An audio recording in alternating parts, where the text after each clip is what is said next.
Good afternoon, everyone. I just wanted to share some information with you, and Luke will come later to say some closing words. Thank you for watching this short video and update from Life Circles. So the U.S. Food and Drug Administration, better known as the FDA, approved the first COVID-19 vaccine on August 23, 2021. This means that the Pfizer vaccine is fully approved for use in all individuals aged 16 and older. The vaccine also continues to be available for emergency use authorization for individuals 12 to 15 years of age. As you know, most hospitals in our communities are requiring COVID-19 vaccinations for all employees. Many other employers are also requiring vaccinations.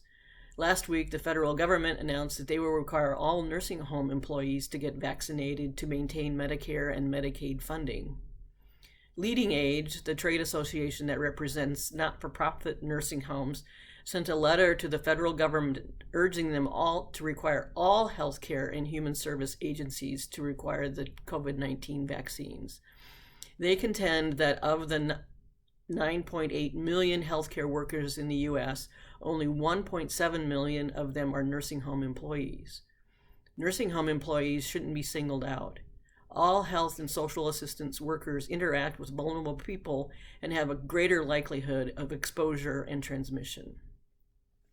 Up until this point, Life Circles has continued to highly encourage all team members to get vaccinated, but we have stopped short of requiring it.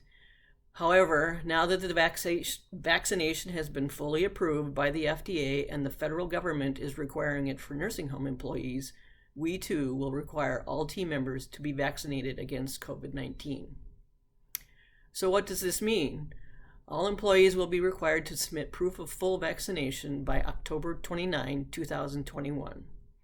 For employees who wish to request an exemption for medical or religious reasons, please make the exemption request by emailing Andrew Ramirez by September 10th, 2021.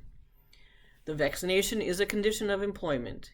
If you are not approved for an exemption and you do not complete the vaccination process by October 29, 2021, you will no longer be eligible for employment at Life Circles.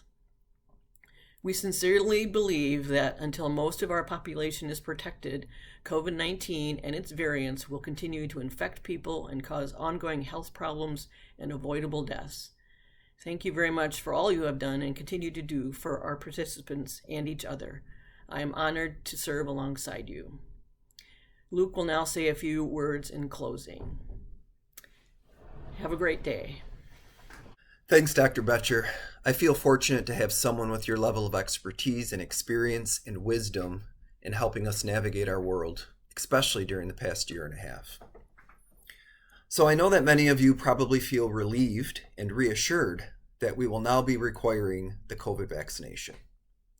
But there are probably others who feel disappointed by our decision.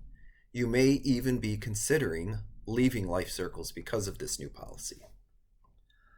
Please understand that our decision is based on real science and our earnest desire to stop COVID so we can get back to some semblance of normalcy. Yes, there are breakthrough cases of people who are vaccinated, but that's mainly because the virus continues to infect thousands and thousands of unvaccinated hosts that help it continue to form new variants and adapt and grow.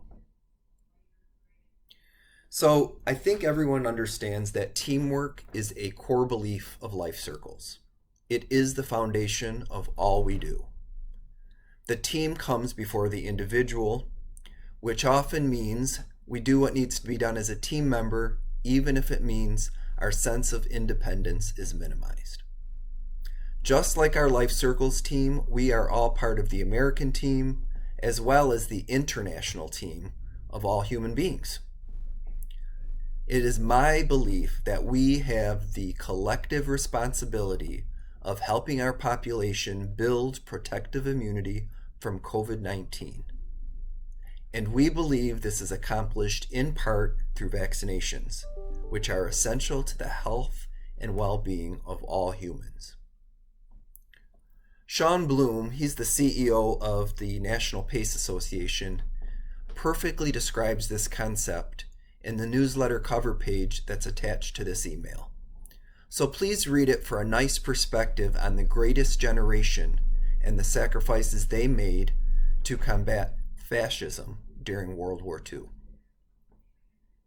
So requiring things of employees is not new. We require flu shots. We require TB tests. Pre-employment physicals are required. PPE is required. Seatbelts are required. These requirements are put into effect to protect people, and that's what this boils down to, protecting each other as well as the people we serve. So if you have any questions about this new requirement, please contact Andrew Ramirez or your supervisor, and we will be sure to connect you with someone who can help answer your questions. Thank you, everyone.